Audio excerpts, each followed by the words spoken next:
এই মুহূর্তে নির্বাচন দিলে বিএনপি ক্ষমতা এসে করবে, বিএনপির ক্ষমতা আসতে দেওয়া যাবে না। কেন বিএনপির ক্ষমতায় আসতে দেওয়া যাবে না? বিএনপি সংস্কার করবে না, বিএনপি সংস্কার করবে না। আরে ভাই, এই দেশে সবচেয়ে বেশি সংস্কার করে থাকলে তো বিএনপি করছে। শহীদ জিয়া একজন মহান সংস্কারক। যখন গণতন্ত্র ছিল না, বাকশাল ছিল, গণতন্ত্র ফিরে আসছে শহীদ জিয়া, ভোটের অধিকার ফিরে দিয়েছে শহীদ জিয়া।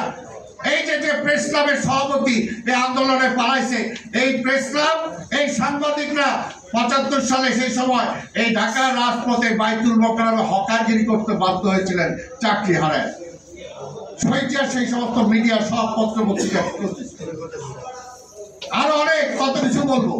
বেগম খালেদা জিয়া, আজকে যে মহিলাদের আজকে পার্টিসিপেশনের কথা বলা হয়, শিক্ষার কথা বলা হয়, সেটা জনক হলো বেগম খালেদা জিয়া।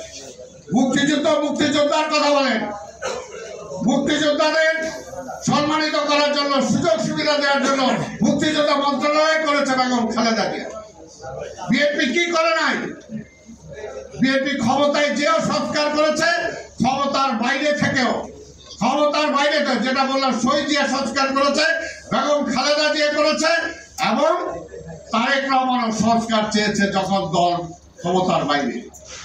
এবারও ৫ই আগস্টের পরে এই রাজনৈতিক দলগুলো বলেছিল আসেন আমরা সবাই মিলে আমরা জাতীয় সরকার গঠন করি, তাহলে তো বিএনপির নেতৃত্বে জাতীয় সরকার। কিন্তু তারেক রহমান বলছে না, জনগণের ক্ষমতা জনগণকে ফিরাই দিতে চাই। কাজে তারেক রহমান ক্ষমতার জন্য রাজনীতি করেন না। বেগম খালেদা জিয়া প্রধানমন্ত্রী ছেড়ে দিচ্ছেন সংস্কারের জন্য।